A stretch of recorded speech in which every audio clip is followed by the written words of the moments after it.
Hello नमस्कार दोस्तों, मैं निशु कुमारी आप सभी का इंजीनियर हरेंद्रा क्लासेस में स्वागत करती हूं। जैसा कि प्रतिदिन क्यूज होता है, आज भी हम लोग क्यूज शुरू कर दिए हैं। तो कल का क्वेश्चन था कि महात्मा गांधी सर्वप्रथम कब कांग्रेस के अधिवेशन में भाग लिए थे। तो 1901 ईस्वी में कलकत्ता अधिवेशन 1901 के कलकत्ता अधिवेशन में महात्मा गांधी सर्वप्रथम भारतीय राष्ट्रीय कांग्रेस के सम्मेलन में भाग लिए थे। चलिए हम लोग अब आगे देखते हैं, इतिहास में आगे पढ़ते हैं। तोता ए हिंद के उपनाम से किसे जाना जाता है? अमीर खुसरो को। तोता ए हिंद के उपनाम से किसे जाना जाता है? अमीर खुसरो को।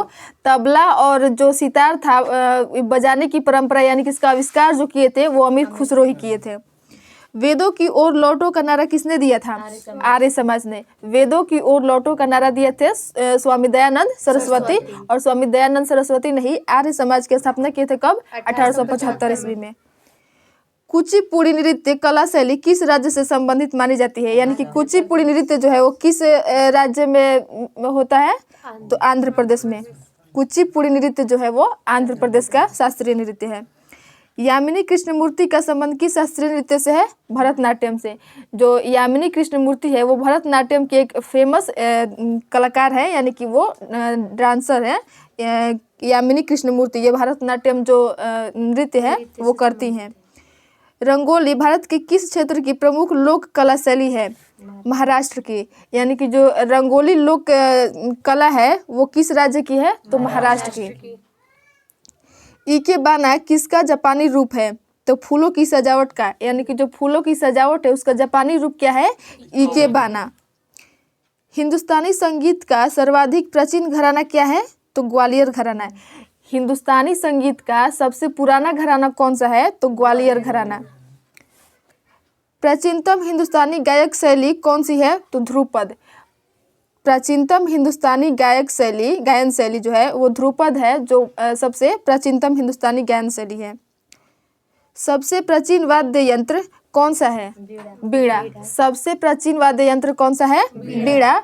और जो समुद्रगुप्त था वो अपना जो सिक्का जारी किया था उस पर समुद्रगुप्त के जो चित्र है ना वो बीड़ा के साथ अंकित किया गया। यानी कि जो समुद्रगुप्त सिक्का जारी किया था उस पर सिक्के पर बीड़ा के साथ समुद्रगुप्त का चित्र अंकित किया गया है। भारत में चित्रकला किसके समय में प्रसिद्धि के शिखर पर पहुंचा? तो जहांगीर। भारत में चित्रकला किसके समय में प्रसिद्धि के शिखर पर पहुंचा? तो जहांगीर। जहांगीर के काल को ही चित्रकला का स्वर्ण काल कहा जाता है। जहांगीर जो था वो अकबर का पुत्र था जहांगीर, और जहांगीर के शासन काल को ही चित्रकला का स्वर्ण काल कहा जाता है। जहांगीर के शासन काल को। और हिंदी का स्वर्ण काल किसे कहा जाता है? अकबर के शासन काल को। बनी ठनी किस चित्र शैली से संबंधित है? किशनगढ़ शैली। बनी ठनी जो चित्र शैली है वो किस से संबंधित है? तो किशनगढ़ शैली से संबंधित है। भागवत धर्म के प्रवर्तक कौन थे? तो कृष्ण। कृष्ण जो थे वो भागवत धर्म के प्रवर्तक थे। पुराणों की संख्या कितनी है?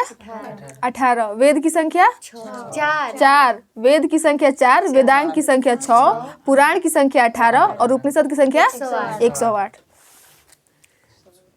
भारतीय दर्शन की आरंभिक विचारधारा क्या थी? तो सांख्य।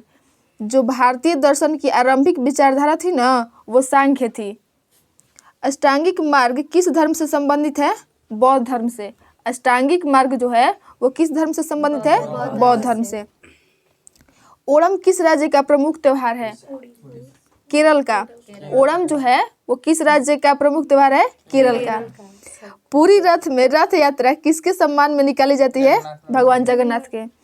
पूरी रथ यात्रा जो है वो भगवान जगन्नाथ के यात्रा निकाली जाती है सम्मान में, और ये कहाँ में है? उड़ीसा राज्य में। सप्तरथ मंदिर कहाँ अवस्थित है?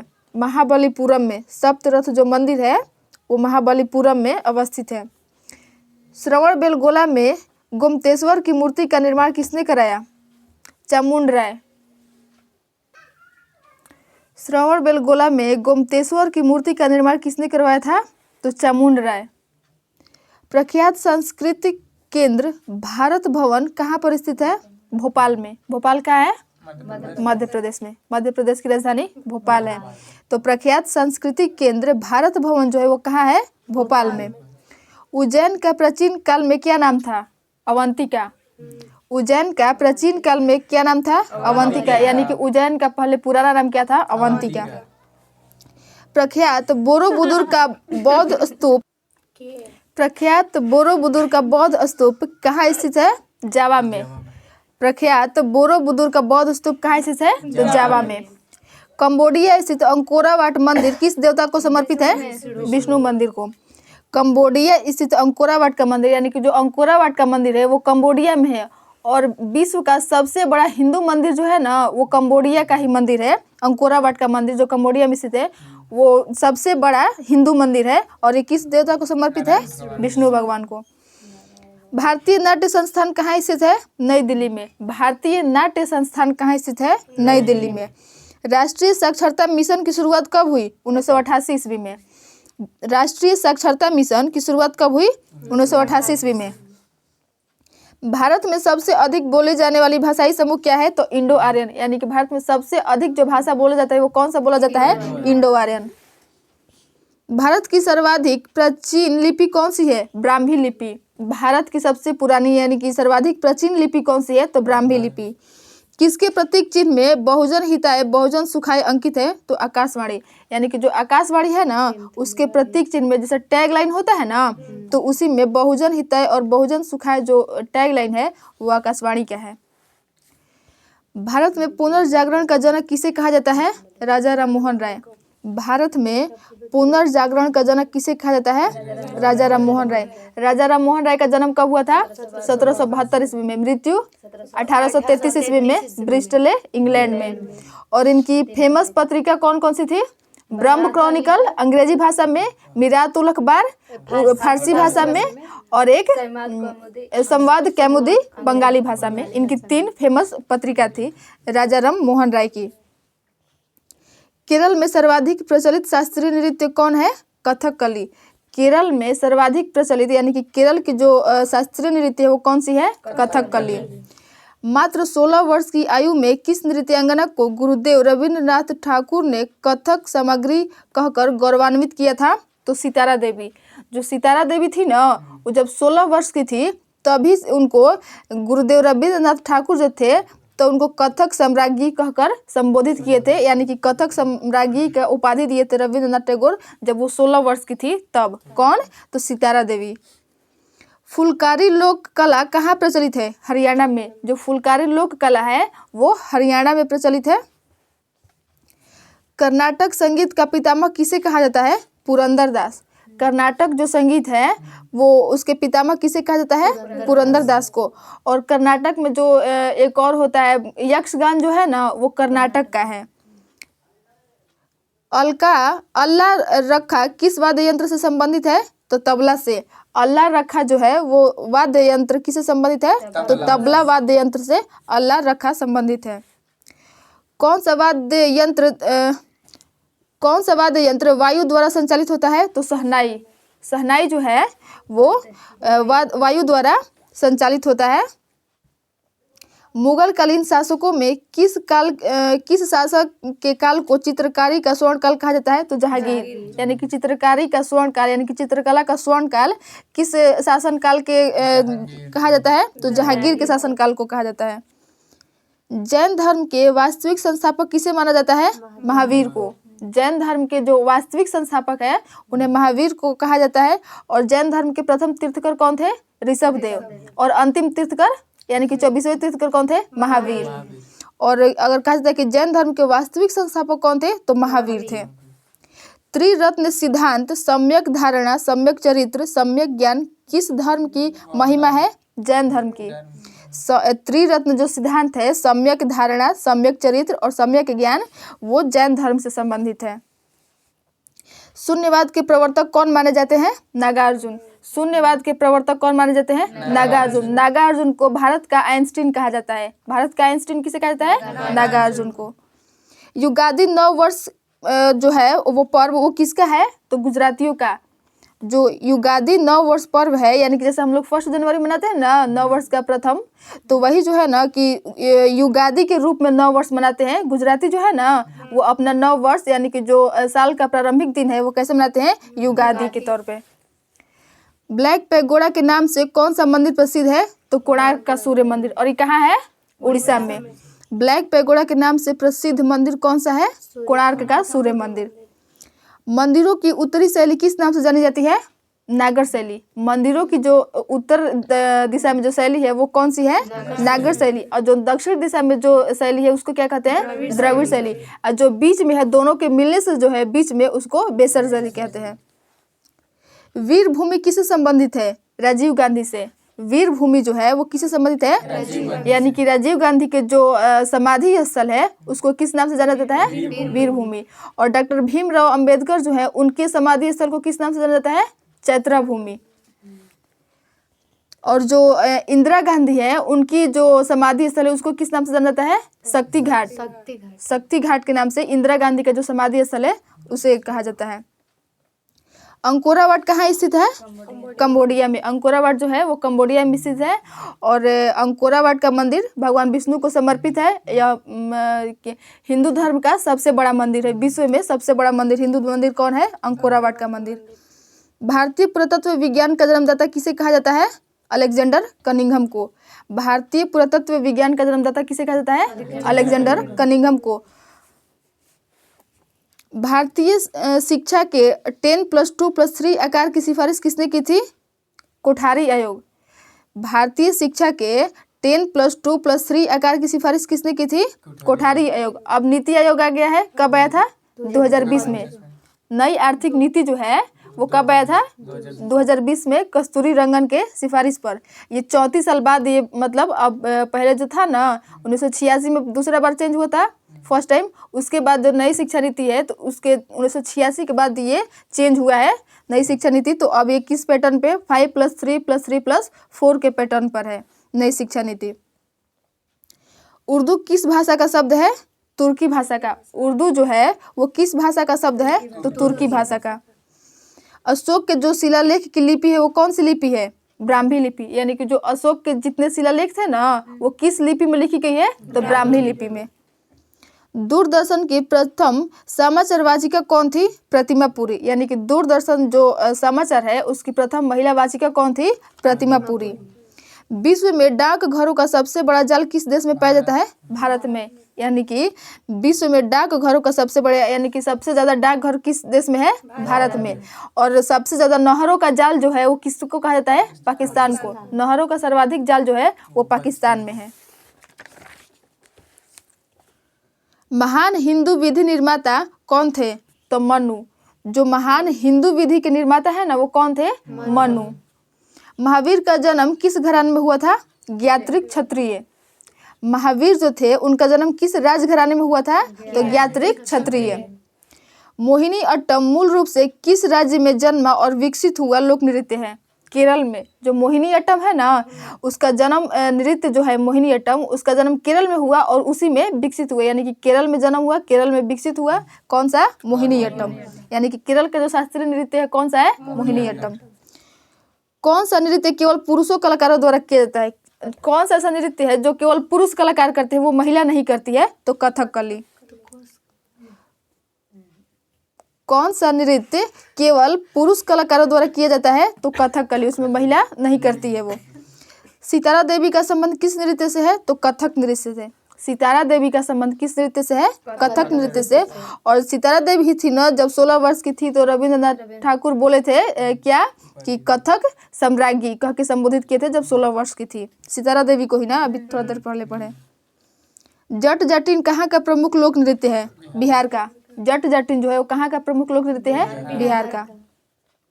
शास्त्रीय संगीत कहाँ से लिया गया है? सामवेद से। जो शास्त्रीय संगीत है वो कहाँ से लिया गया है? सामवेद से। सामवेद में गीत उत का जो है ना संगीत का सब ज़्यादा उसमें लिखा हुआ है। तो शास्त्रीय संगीत कहाँ से लिया गया है? सामवेद से।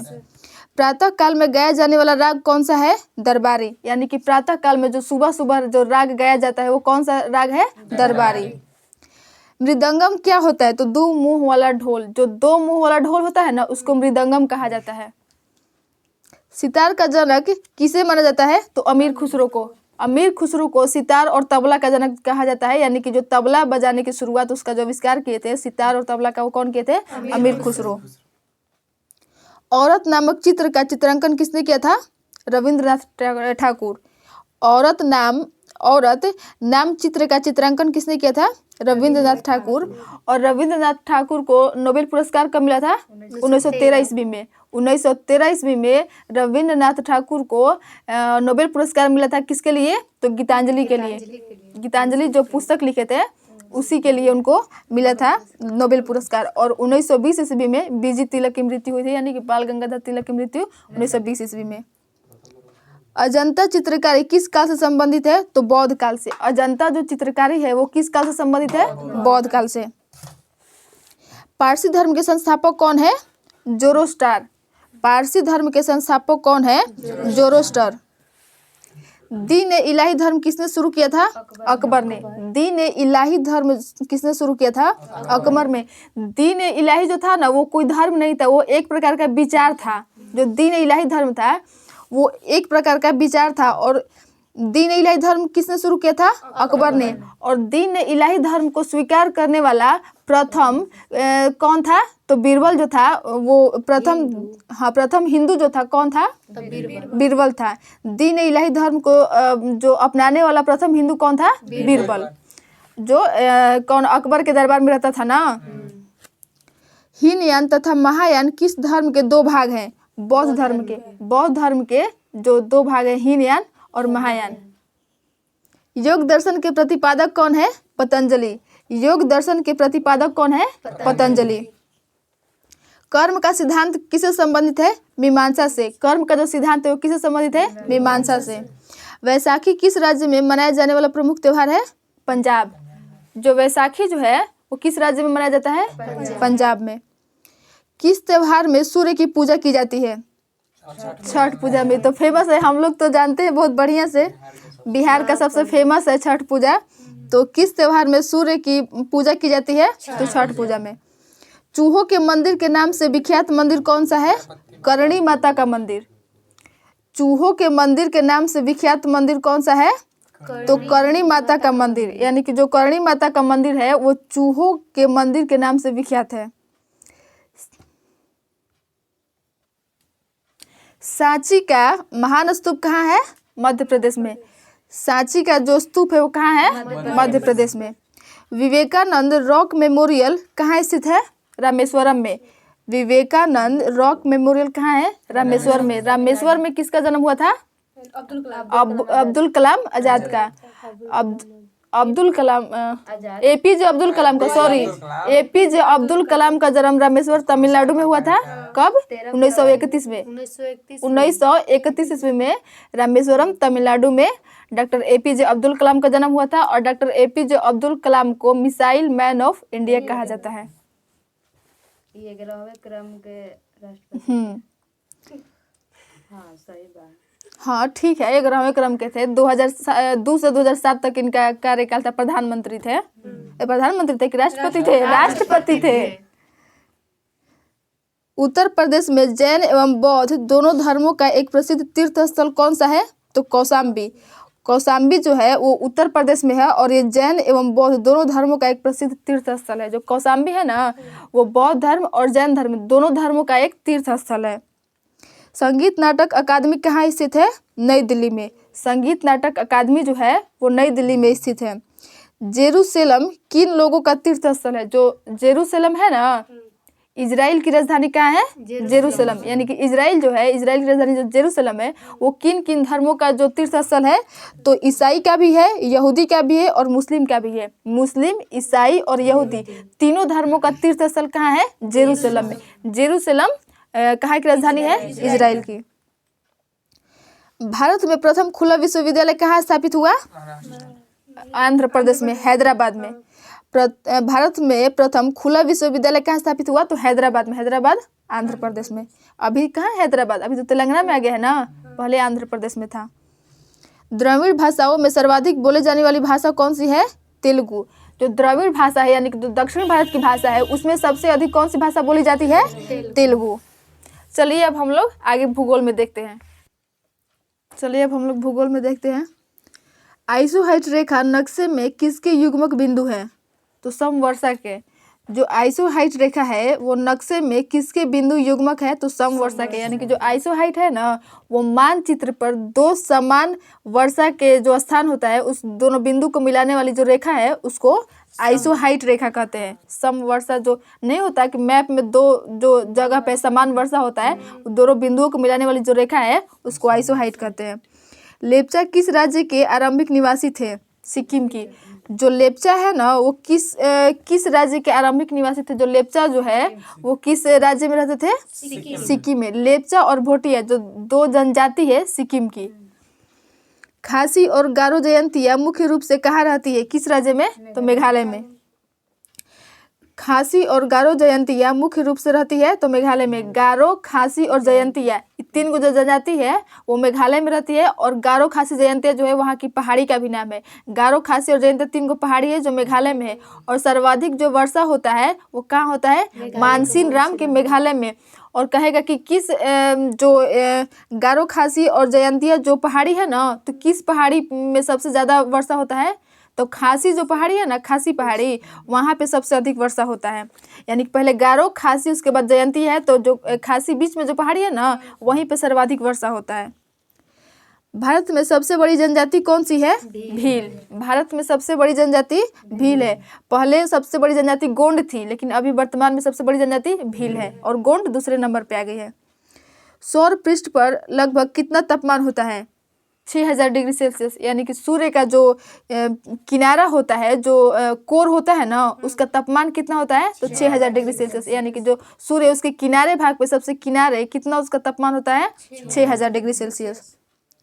किस दिन को विश्व जल दिवस के रूप में मनाया जाता है? विश्व जल दिवस कब मनाया जाता है? 22 मार्च को। एक देशांतर को पार करने में दो स्थानों के स्थानीय समय के बीच का क्या अंतर है? 4 मिनट। यानी कि 1 डिग्री देशांतर बराबर 4 मिनट होता है। पवनों की गति का निर्धारण किस कारक से होता है? तो वायु दाब प्रवणता। पवनों की जो गति है उसका निर्धारण किस कारक द्वारा होता है? तो वायु दाब प्रवणता के द्वारा। कोहरा क्या है? एक निची स्तरीय का बादल। जो कोहरा है ना, धुंध या कोहरा, वो क्या है? तो एक निची स्तर का बादल है। पर्वतों तथा मैदानों के बीच स्थित पठारों को क्या कहते हैं? पर्वतपदीय पठार। पर्वत तथा जो पर्वत है और मैदानी भाग है उसके बीच के पठार को क्या कहते हैं? पर्वतपदीय पठार। अधिक केंद्र शब्द किससे संबंधित है? भूकंप से। अधिक केंद्र जो शब्द है वो किससे संबंधित है? भूकंप से। यानी कि जो जहाँ से भूकंप उत्पन्न होता है उसको कहते हैं भूकंप केंद्र। और भूकंप केंद्र के जस्ट ऊपर वाला जो बिंदु होता है उसको कहते हैं अधिक केंद्र। यानी कि जो अधिक केंद्र शब्द है वो भूकंप से संबंधित है। संसार में पारे का सबसे बड़ा उत्पादक देश कौन सा है? स्पेन। संसार में पारे का सबसे बड़ा उत्पादक देश कौन सा है? स्पेन।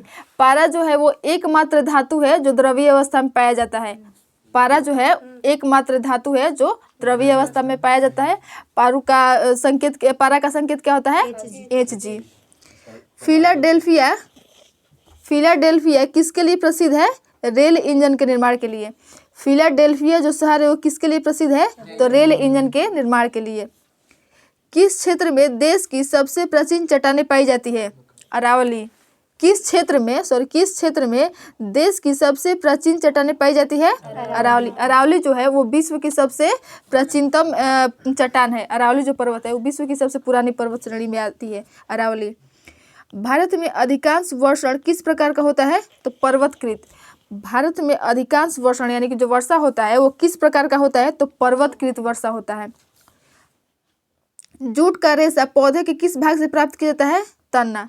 जूट का जो रेशा होता है वो किस भाग से प्राप्त किया जाता है? तो तना से। कौन सा राज्य सीमेंट उत्पादन में अग्रणी है? राजस्थान। सीमेंट के उत्पादन में अग्रणी राज्य कौन सा है? राजस्थान। बिना उपग्रह वाला ग्रह कौन कौन सा है? तो बुध और शुक्र। यानी कि ऐसा कौन सा ग्रह है जिसका कोई उपग्रह नहीं है? तो बुध और शुक्र। दो ऐसा उपग्रह है जिसका कोई भी उपग्रह नहीं। दो ऐसा ग्रह है बुध और शुक्र जिसका कोई भी उपग्रह नहीं है। सौर मंडल का सबसे बड़ा ग्रह कौन सा है? बृहस्पति। सौर मंडल का सबसे बड़ा ग्रह कौन सा है? बृहस्पति। और शनि जो ग्रह है किसका घनत्व सबसे कम होता है? किस ग्रह का? तो शनि का। शनि जो ग्रह है उसका घनत्व सबसे कम होता है। सी ऑफ ट्रंक्विलिटी कहाँ स्थित है? चंद्रमा पर। सी ऑफ जो ट्रंक्विलिटी है वो कहाँ स्थित है? चंद्रमा पर। अपोलो 11 जो अंतरिक्ष यान था वो चंद्रमा पर जिस जगह पे उतरा था ना, उस जगह को सी ऑफ ट्रंक्विलिटी कहा जाता है। यानी कि जो अमेरिका का अंतरिक्ष यान था अपोलो 11, वो चंद्रमा के जिस भाग पर उतरा था ना, उसी को हम लोग सी ऑफ ट्रंक्विलिटी उसका नाम दिया गया है। तो सी ऑफ ट्रंक्विलिटी कहाँ है? चंद्रमा पर। सौर मंडल में कौन सा अत्यधिक तीव्र ग्रह है? तो बुध है। सौर मंडल का अत्यधिक तीव्र ग्रह कौन सा है? बुध। सूर्य से सर्वाधिक दूर स्थित ग्रह कौन सा है? वरुण। यानी कि सूर्य से सबसे अधिक दूरी पर कौन सा ग्रह स्थित है? वरुण। वह आकाशीय पिंड जो पृथ्वी के निकटतम स्थित है, कौन सा आकाशीय पिंड है जो पृथ्वी के निकटतम स्थित है? तो चंद्रमा। चंद्रमा जो है वो पृथ्वी के निकटतम स्थित है। सूर्य का समीपतम ग्रह कौन सा है? यानी कि सूर्य के सबसे समीप ग्रह कौन सा है? बुध। सूर्य का सबसे समीप ग्रह बुध। रात्रि के समय आकाश में कौन सा ग्रह लाल दिखता है? मंगल। रात्रि के समय आकाश में कौन सा ग्रह लाल दिखता है? मंगल। यानी कि मंगल जो ग्रह है वो लाल दिखाई देता है। कौन सा ग्रह अपनी धुरी पर घूमते हुए सबसे कम समय में चक्कर पूरा करता है? तो बृहस्पति। बृहस्पति जो है वो अपनी धुरी पर घूमते हुए सबसे कम समय में चक्कर पूरा करता है। पृथ्वी का जुड़वा ग्रह किसे कहते हैं? शुक्र को। पृथ्वी का जुड़वा ग्रह शुक्र को कहते हैं। पृथ्वी की भगनी भी शुक्र को कहते हैं। सांझ का तारा, भोर का तारा शुक्र को कहते हैं। एक उपग्रह में सबसे चमकीला तारा भी कौन सा है? शुक्र ही है। एक उपग्रह में बैठे हुए अंतरिक्ष यात्री को आकाश का रंग कैसा दिखाई देता है? काला। जो उपग्रह में कोई अंतरिक्ष यात्री बैठा हुआ है तो आकाश का रंग कैसा दिखाई देता है अंतरिक्ष से? काला। सबसे अधिक चमकीला तारा कौन सा है? सीरियस तारा। सबसे अधिक चमकीला तारा कहेगा तो सीरियस तारा। किस ग्रह के चारों ओर स्पष्ट वलय होते हैं? तो शनि। किस ग्रह के चारों ओर स्पष्ट वलय होते हैं? तो शनि के। चंद्र ग्रहण कब होता है? पृथ्वी सूर्य और चंद्रमा के बीच में जब आती है तब चंद्र ग्रहण होता है। यानी कि सूर्य और चंद्रमा के बीच में जब पृथ्वी आती है तब चंद्र ग्रहण होता है। सूर्य ग्रहण कब होता है? तो जब चंद्रमा पृथ्वी और सूर्य के बीच में आती है तब क्या होता है? सूर्य ग्रहण। यानी कि चंद्रमा जो है वो पृथ्वी और सूर्य के बीच में आती है तब क्या होता है? सूर्य ग्रहण। भूतल के किसी बिंदु से गुजरने वाली मध्याह्न रेखा तथा प्रधान मध्याह्न रेखा के मध्य की कोणिक दूरी को क्या कहते हैं? तो देशांतर। यानी कि भूतल के किसी बिंदु से गुजरने वाली मध्याह्न रेखा तथा प्रधान मध्याह्न रेखा के बीच की कोणिक दूरी को क्या कहते हैं? देशांतर। और दो देशांतरों के बीच की दूरी कितनी होती है? 111.32 किलोमीटर। और दो देशांतरों के बीच की दूरी को गोरे भी कहा जाता है। और दो अक्षांशों के बीच की दूरी कितनी होती है? 111 किलोमीटर। ग्रीनविच किस देश में स्थित है? यूनाइटेड किंगडम में। जो ग्रीनविच है वो किस देश में स्थित है? यूनाइटेड किंगडम में। मानचित्र पर बनाई गई वे रेखाएं जो समुद्र से बराबर ऊंचाई वाले स्थानों को मिलाती है वो क्या कहलाती है? कंटूर्स रेखा। मानचित्र पर बनाई गई वे रेखाएं जो समुद्र से बराबर ऊंचाई वाले स्थानों को मिलाती है वो क्या कहलाती है? कंटूर्स रेखा। अंतर्राष्ट्रीय दिनांक रेखा कहाँ से गुजरती है? तो 180 डिग्री देशांतर से। अंतर्राष्ट्रीय दिनांक रेखा कहाँ से गुजरती है? 180 डिग्री देशांतर से। सब लोग बैठे हैं खाली। सबसे छोटे मार्ग द्वारा यात्रा करने का आयोजन करने वाले व्यक्ति को किसका अनुसरण करना चाहिए? देशांतर का। यानी कि अगर कोई छोटा मार्ग यानी कि शॉर्टकट अगर लेना है तो किसका अनुसरण करना चाहिए? देशांतर का। भू स्थिर उपग्रहों की ऊंचाई कितनी है? यानी कि जो उपग्रह स्थिर किया जाता है अंतरिक्ष में प्रक्षेपण किया जाता है तो उसकी ऊंचाई कितनी होनी चाहिए? 36,000 किलोमीटर। कितना? 36,000 किलोमीटर। सूर्य में नाभिकीय ईंधन क्या है? हाइड्रोजन। सूर्य में जो नाभिकीय ईंधन क्या है? हाइड्रोजन। चलिए यहीं पर हम अपना क्विज समाप्त करते हैं। और कल के लिए हमारा क्वेश्चन है कि टाइटन किस ग्रह का उपग्रह है? टाइटन जो उपग्रह है वो किस ग्रह का उपग्रह है? आप लोग कमेंट में बताइए। तब तक के लिए जय हिंद, जय भारत।